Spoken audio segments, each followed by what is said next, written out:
છે કે એસિડમય પરમેંગેનેટ જે આયન છે એની Fe2O4 ને SO3 સાથેની સંતુલિત પ્રક્રિયા. હવે આવું આપણે આગળ પણ કરી ચૂક્યા છે. એસિડમય દ્રાવણમાં KMnO4 એટલે કે પોટેશિયમની I, Fe અને S સાથેની પ્રક્રિયા સેમ, મતલબ કે આ જ ક્વેશ્ચન છે. આમાં I, Fe ને S નું પૂછ્યું છે અને આમાં FeC2O4 અને SO3 નું પૂછ્યું છે. મતલબ કે બંનેમાંથી કોઈ પણ પૂછાઈ શકે છે. આમાંથી આપણે Fe નું તો કરી ચૂક્યા છે, સેમ આ જ આવશે. સેમ અહીંયા આગળ જેવું કર્યું ને એવું જ કરવાનું, બરાબર. તો Fe નું તો સેમ ટુ સેમ આ જ આવશે. તો પણ ફરીથી મેં બતાવી દઉં, Fe2 પ્લસ શું થશે આમાં? Fe આપણે કેટલા લેવાનું કીધું હતું? 5 લેવાનું. 5 Fe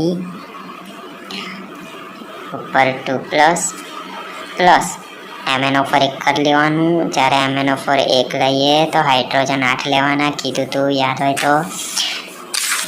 મેં તે વખત શું કીધું હતું કે જ્યારે આ 5 હોય, અહીંયા આગળ 1 ને 8 છે, આ 2 ને 16 આપણે લીધા હતા, બરાબર.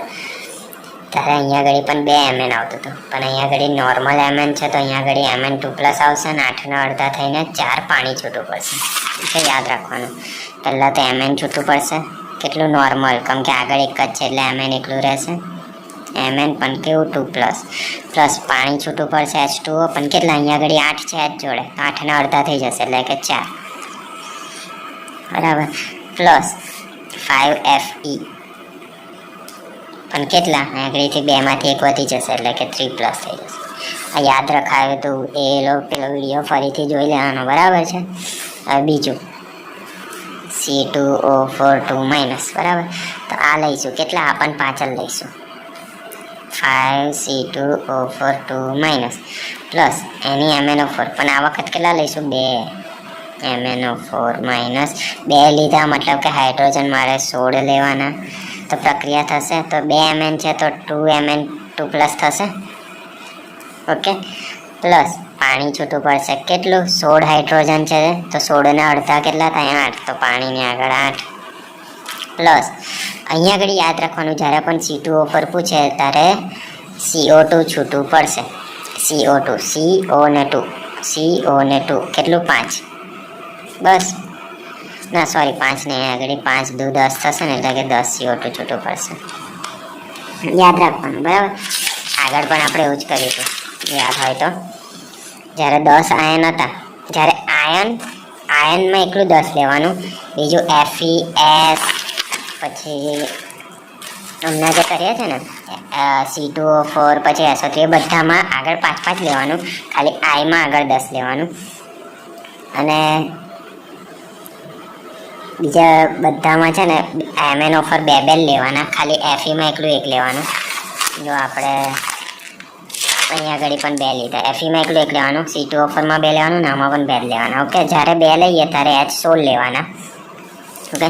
અને જ્યારે 2 અને 16 આવે ત્યારે Mn 2 આવી જાય અને પાણી 8 આવી જાય, એટલું યાદ રાખવાનું. અને જ્યારે 1 હોય તો Mn 1 આવી જાય અને પાણી 4 આવી જાય, ઓકે. હવે અહીંયા આગળ છેલ્લા જો 10 આયન હતા તો મેં 5 I2 લીધા હતા, એટલે કે 5 દૂની 10 થઈ ગયું હતું. 5 Fe હતા તો 5 Fe જ હતા, પણ અહીંયા 2 પ્લસની જગ્યાએ 3 પ્લસ થઈ ગયું હતું.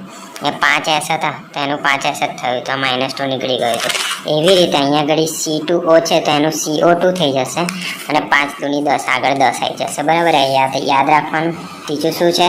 SO3 2-, આ પણ 5 જ લેવાના, પ્લસ આ પણ 2 MnO4, અહીંયા આગળ પણ 2 છે. હવે તમે એવું કહેશો કે 2 છે એટલે કે હાઇડ્રોજન પણ 16 લેવાના, તો યાદ રાખવાનું, જ્યારે પણ આ SO3 આવે ત્યારે હાઇડ્રોજન મારે લેવાના છે આના અડધા નહીં, સોરી, યાદ રાખો. જ્યારે પણ SO3 આવશે, SO3 2-, આવું કંઈક આવે ત્યારે હું હાઇડ્રોજન, એવું તમે એવું કહેશો કે 2 છે અહીંયા આગળ MnO4, તો હું હાઇડ્રોજન 16 લઈશ આગળ કરી એવું. તો જ્યારે પણ SO3 2 આવે તો યાદ રાખવાનું, 3 દૂની 6 થાય તો મારે 6 હાઇડ્રોજન લેવાના. એની પ્રક્રિયા થશે આ 2 Mn વાળું, તો એવું જ આવશે, આ જેવું બદામ કરતા હતા એવું, બરાબર છે. હવે પાણી આમાં કેટલું છૂટું પડશે? આગળ મેં શું શીખવાડ્યું હતું કે Hની આગળ 16 હતા તો 16ના અડધા કરી દીધા હતા, એટલે કે 8 પાણી છૂટું પડ્યું હતું. એ રીતના અહીંયા આગળ 8 H હતા તો 8ના અડધા કરી દીધા હતા, તો 4 પાણી છૂટું પડ્યું હતું. એ રીતના અહીંયા આગળ 6 છે તો 6ના અડધા કેટલા થાય? 3, તો 3 પાણી છૂટું પડ્યું, ઓકે. પ્લસ હવે આનો વારો. હવે આમાં આપણે શું કરીશું? બેઠું બેઠું પહેલાં લખી દઈએ 5SO3 અહીંયા આગળ 3ની જગ્યાએ 4 થઈ જશે ને ઉપરનું એવું ને એવું. ઓકે, તો આ 6 વસ્તુ યાદ રાખવાની છે આપણે.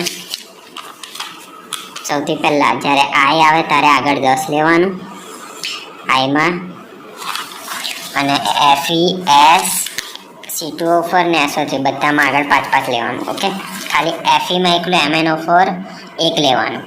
ઓકે, 1 લીધું છે તો હાઇડ્રોજન 8 થયા.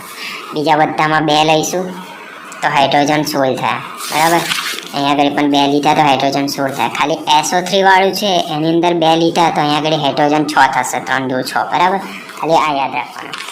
ઓકે, જવાબમાં પણ જ્યારે 2 અને 16 હશે ત્યારે 2Mn અને 8H2O આ બધામાં સેમ હશે. 2Mn 8H2O 2Mn 8H2O 2Mn પણ અહીંયા આગળ 6 હાઇડ્રોજન હતા ને એટલે 6 ના અડધા કરી દેવાના એટલે કે 3 પાણી આવી જશે.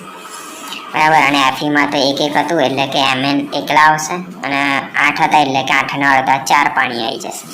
બરાબર, છેલ્લા જવાબમાં અહીંયા આગળ 10 આવ્યા હતા તો 10ની જગ્યાએ હું 5 દૂની 10 એવી રીતના લખીશ. 5I2 FEમાં તે 5FE એવું ને એવું લખીશ ને ઉપરનો 1 વધી જશે. Sમાં ત્યાં ઉપરનો -2 નીકળી જશે ને 5S આવી જશે. C2O4માં CO2 બની જશે અને 5 દૂની 10 આગળ 10 આવી જશે. પછી અહીંયા ઘડીમાંથી 5SO આવી જશે અને અહીંયા ઘડી નીચેનો જે 3 છે ને એની જગ્યાએ 4 થઈ જશે અને ઉપરનું એવું ને એવું. તો આવી રીતે યાદ રાખવાના છે આ સમીકરણ. ઓકે.